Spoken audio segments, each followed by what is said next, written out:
పశ్చిమ గోదావరి జిల్లా నరసాపురంలో భారీగా నగదు పట్టుబడింది. పాస్టర్ ఘంటా జాన్ బాబురావు ఇంట్లో 2 కోట్లకు పైగా నగదును గుర్తించారు పోలీసులు.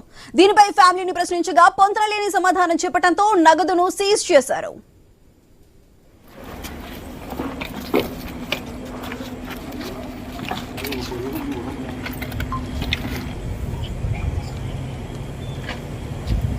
హైదరాబాద్ నుంచి నరసాపురానికి 50 లక్షల డబ్బును పాస్టర్ అల్లుడు శాంసన్ తరలిస్తున్నట్లు పోలీసులకు సమాచారం అందింది. ఆ నగదు ఇంటికి రాగానే దాడి చేసి స్వాధీనం చేసుకుని తనిఖీలు చేశారు. దీంతో మిగతా డబ్బు దొరికింది. బాబురావు శాంసన్లపై కేసు నమోదు చేసి దర్యాప్తు చేస్తున్నారు పోలీసులు. సీజ్ చేసిన నగదును ఐటీ శాఖకు అప్పజెప్పనున్నట్లు సిఐ తెలిపారు.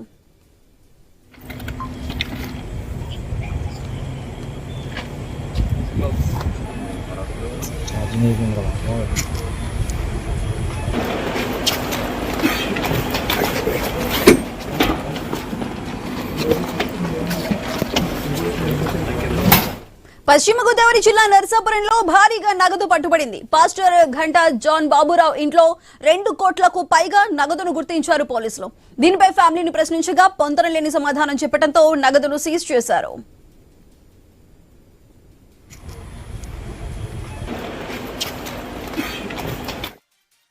నుంచి నరసాపురానికి 50 లక్షల డబ్బును పాస్టర్ అల్లుడు శాంసన్ తరలిస్తున్నట్లు పోలీసులకు సమాచారం అందింది.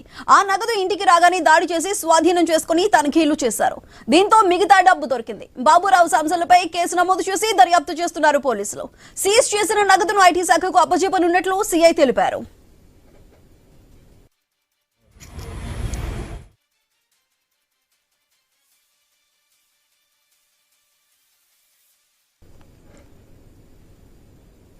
పశ్చిమ గోదావరి జిల్లా నరసాపురంలో భారీగా నగదు పట్టుబడింది. పాస్టర్ ఘంటా జాన్ బాబురావు ఇంట్లో 2 కోట్లకు పైగా నగదును గుర్తించారు అధికారులు. అదే దీనికి సంబంధించి పూర్తి సమాచారం మా ప్రతినిధి భార్గవ్ అందిస్తారు.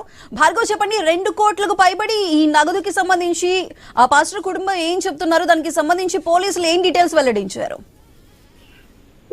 నరసాపురంలో పట్టుబడినటువంటి ఈ భారీగా నోట్ల కట్టల వ్యవహారంలో పోలీసులు రంగ ప్రవేశం చేయడంతో కూడా ఇంకా దారుణాలు ఆ విషయాలు కూడా వెలుగులోకి వచ్చేటువంటి అవకాశం కూడా ఉంది. ఎందుకంటే అటు హైదరాబాద్ లో ఇక్కడ పట్టుబడినటువంటి పాస్టర్ ఎవరైతే ఉన్నారో అతని అల్లుడు శాంసన్ అక్కడ ఉన్నటువంటి అక్రమ వ్యాపారాలన్నీ కూడా వెలుగులోకి వస్తున్నాయి. ప్రస్తుతం విచారణలో కూడా మనకు అనేక వ్యవహారాలు కూడా బయటపడుతున్నాయి. అక్కడ అక్రమమైన వ్యాపారాలు చేస్తూ అక్కడి నుంచి ప్రతి ట్రిప్ కి కూడా 50 లక్షల రూపాయల నగదును నరసాపురంలో తన మామగారు అయినటువంటి పాస్టర్ ఘంటా జాన్ బాబురావు ఇంటికి తరలిస్తున్నాడు. ఈ తరుణంలో నిన్న 50 లక్షల రూపాయలు తరలిస్తున్నారనేటువంటి సమాచారంతో కూడా పోలీసులు రైడ్ చేయగా ఆ ఇంట్లో మిగిలిన ఉన్నటువంటి పాత 2,27,94,000 రూపాయల నోట్ల కట్టలు కూడా వారు అక్కడ గుర్తించారు. దీంతో వాటన్నింటినీ కూడా సీజ్ చేసి ఐటీ శాఖకు పంపిస్తామనేది కూడా వారు వెల్లడించడం జరిగింది. ప్రస్తుతం పాస్టర్ కుటుంబ సభ్యులపై మామ ఘంటా జాన్ తో పాటు అల్లుడు శాంసన్ మీద కూడా కేసు నమోదు చేసినప్పుడు పోలీసులు దర్యాప్తు చేస్తున్నారు.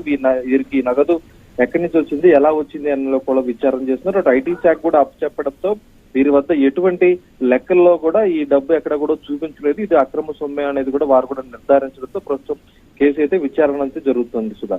Right Bhargav, thank you.